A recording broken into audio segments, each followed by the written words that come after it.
স্কুলের ছুটির দিন। স্কুলের পরেই ছাত্র সমিতির অধিবেশন হবে। তাতে ছেলেরা মিলে অভিনয় করবে। তাসুর ভারী ইচ্ছে ছিল সেও কিছু একটা অভিনয় করে। একে ওকে দিয়ে সে অনেক সুপারিশও করিয়েছিল, কিন্তু আমরা সবাই কোমর বেঁধে বললাম সে কিছুতেই হবে না। সেই তো গতবার যখন আমাদের অভিনয় হয়েছিল, তাতে দাশু সেনাপতি সেজেছিল। সেবার সে অভিনয়টা একেবারে মাটি করে দিয়েছিল। যখন ত্রিচূড়ের গুপ্তচর সেনাপতির সঙ্গে ঝগড়া করে তাকে দ্বন্দ্বযুদ্ধে আহ্বান করে বলল, সাহস থাকিলে তবে খোল তলোয়ার, দাশুর তখন তবে আয় সম্মুখ সমরে বলে তখনই তলোয়ার খুলবার কথা, কিন্তু দাশুটা আনাড়ির মতো টানাটানি করতে গিয়ে তলোয়ার তো খুলতেই পারল না। মাঝ থেকে ঘাবড়ে গিয়ে কথাগুলোও বলতে ভুলে গেল। তাই দেখে গুপ্তচর আবার খোল তলোয়ার বলে হুঙ্কার দিয়ে উঠল। দাশুটা এমনই বোকা, সে অমনি দাঁড়া, দেখছিস না বকলস আটকিয়ে গেছে বলে চেঁচিয়ে তাকে এক ধমক দিয়ে উঠল।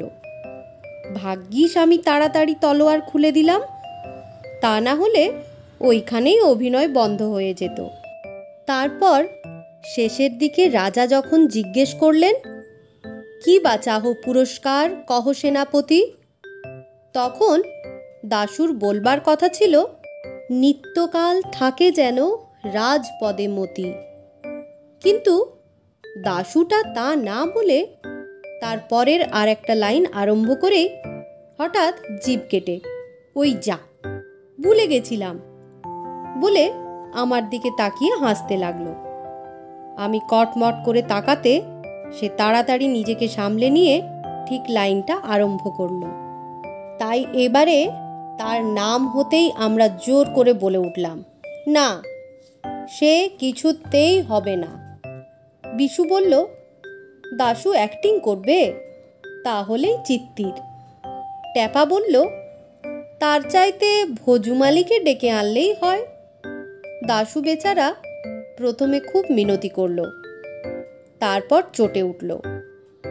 তারপর কেমন মুষড়ে গিয়ে মুখ হাঁড়ি করে বসে রইল। যে কয়দিন আমাদের তালিম চলছিল, দাশু রোজ এসে চুপটি করে হলের এক কোনায় বসে বসে আমাদের অভিনয় শুনত। ছুটির কয়েকদিন আগে থেকে দেখি ফোর্থ ক্লাসের ছোট গনসার সঙ্গে দাশুর ভারী ভাব হয়ে গেছে। গনসা ছেলে মানুষ, কিন্তু সে চমৎকার আবৃত্তি করতে পারে, তাই তাকে দেবদূতের পাঠ দেওয়া হয়েছে।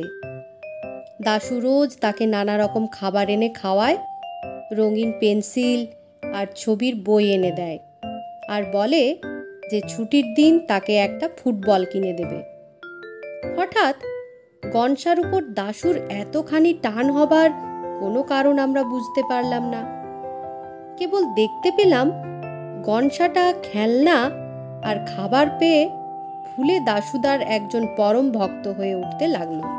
ছুটির দিনে আমরা যখন অভিনয়ের জন্য প্রস্তুত হচ্ছি, তখন আসল ব্যাপারটা বুঝতে পারা গেল। 2:30 বাজতে না বাজতেই দেখা গেল দাশু ভায়া সাজঘরে ঢুকে পোশাক পরতে আরম্ভ করেছে। আমরা জিজ্ঞেস করলাম, কি রে, তুই এখানে কি করছিস? দাশু বলল, বাহ, পোশাক পরবো না?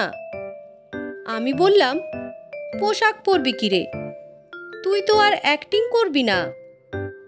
দাশু বলল, বাহ, খুব তো খবর রাখো, আজকে দেবদূত সাজবে কে জানো? শুনে হঠাৎ আমাদের মনে কেমন একটা খটকা লাগলো। আমি বললাম, কেন, গনসার কি হলো? দাশু বলল, কি হয়েছে তা গনসাকে জিজ্ঞেস করলেই পারো। তখন চেয়ে দেখি সবাই এসেছে, কেবল গনসাই আসেনি। অমনি রামপদ, বিশু আর আমি ছুটে বেরোলাম গনসার খোঁজে। সারাটি স্কুল খুঁজে শেষটায় টিফিন ঘরের পিছনে হতভাগাকে খুঁজে পাওয়া গেল। সে আমাদের দেখেই পালাবার চেষ্টা করছিল, কিন্তু আমরা তাকে চটপট গ্রেপ্তার করে টেনে নিয়ে চললাম।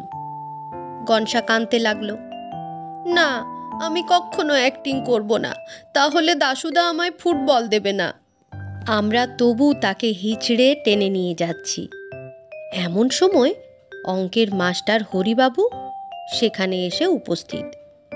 তিনি আমাদের দেখেই ভয়ঙ্কর চোখ লাল করে ধমক দিয়ে উঠলেন, 3-3টে ধাড়ি ছেলে মিলে ওই কচি ছেলেটার পিছনে লেগেছিস, তোদের লজ্জাও করে না? বলেই আমাকে বিশুকে এক একটি চড় মেরে আর রামপদর কান মলে দিয়ে হন হন করে চলে গেলেন।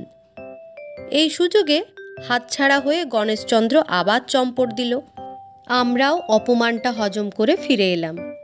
এসে দেখি দাশুর সঙ্গে রাখালের মহা ঝগড়া লেগে গেছে। রাখাল বলছে, তোকে আজ কিছুতেই দেবদূত সাজতে দেওয়া হবে না। দাশু বলছে, বেশ তো, তাহলে আর কেউ দেবদূত সাজুক, আমি রাজা কিংবা মন্ত্রী সাজি, 5-6টা পার্ট আমার মুখস্থ হয়ে আছে। এমন সময় আমরা এসে খবর দিলাম যে গনসাকে কিছুতেই রাজি করানো গেল না। তখন অনেক তর্ক বিতর্ক আর ঝগড়াঝাটির পর স্থির হলো যে দাশুকে আর ঘাঁটিয়ে দরকার নেই, তাকেই দেবদূত সাজতে দেওয়া হোক। শুনে দাশু খুব খুশি হলো আর আমাদের শাসিয়ে রাখলো যে আবার যদি তোরা কেউ গোলমাল করিস তাহলে কিন্তু গতবারের মতো সব ভণ্ডুল করে দেব।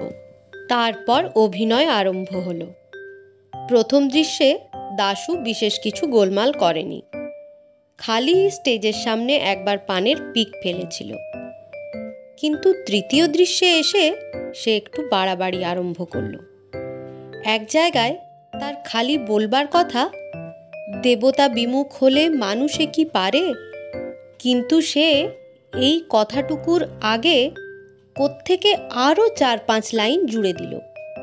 আমি তাই নিয়ে আপত্তি করেছিলাম, কিন্তু দাশু বলল, তোমরা যে লম্বা বক্তৃতা করো সেবেলা দোষ হয় না, আমি 2টো কথা বেশি বললেই যত দোষ। এও সহ্য করা যেত, কিন্তু শেষ দৃশ্যের সময় তার মোটেই আসবার কথা নয়। তা জেনেও সে স্টেজে আসবার জন্য জেদ ধরে বসল। আমরা অনেক কষ্টে অনেক তোয়াজ করে তাকে বুঝিয়ে দিলাম যে শেষ দৃশ্যে দেবদূত আসতেই পারে না, কারণ তার আগের দৃশ্যেই আছে যে দেবদূত বিদায় নিয়ে স্বর্গে চলে গেলেন। শেষ দৃশ্যেও আছে যে মন্ত্রী রাজাকে সংবাদ দিচ্ছেন যে দেবদূত মহারাজকে আশীর্বাদ করে স্বর্গপুরীতে প্রস্থান করেছেন। দাশু অগত্যা তার জেদ ছাড়ল বটে, কিন্তু বেশ বোঝা গেল সে মনে মনে একটুও খুশি হয়নি। শেষ দৃশ্যের অভিনয় আরম্ভ হলো। প্রথম খানিকটা অভিনয়ের পর মন্ত্রী এসে সভায় হাজির হলেন।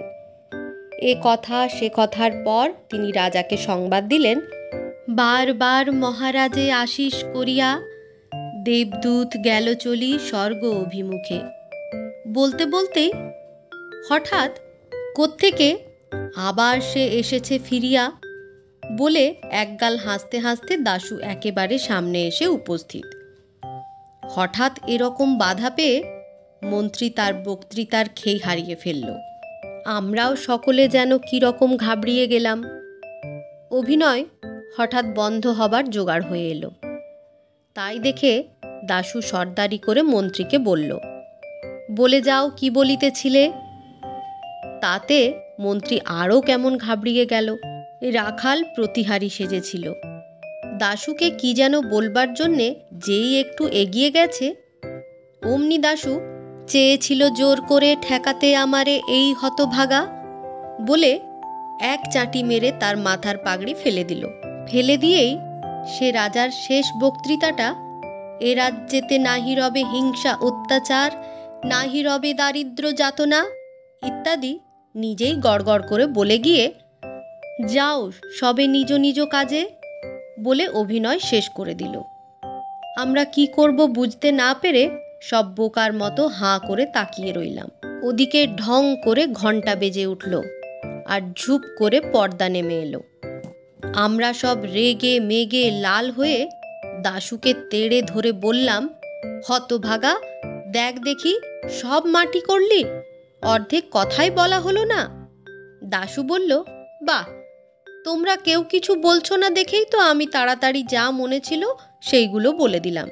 তা না হলে তো আরও সব মাটি হয়ে যেত। আমি বললাম, তুই কেন মাঝখানে এসে গোল বাঁধিয়ে দিলি? তাই তো সব গুলিয়ে গেল। দাশু বলল, রাখাল কেন বলেছিল যে আমায় জোর করে আটকিয়ে রাখবে? তাছাড়া তোমরা কেন আমায় গোড়া থেকে নিতে চাচ্ছিলে না আর ঠাট্টা করছিলে?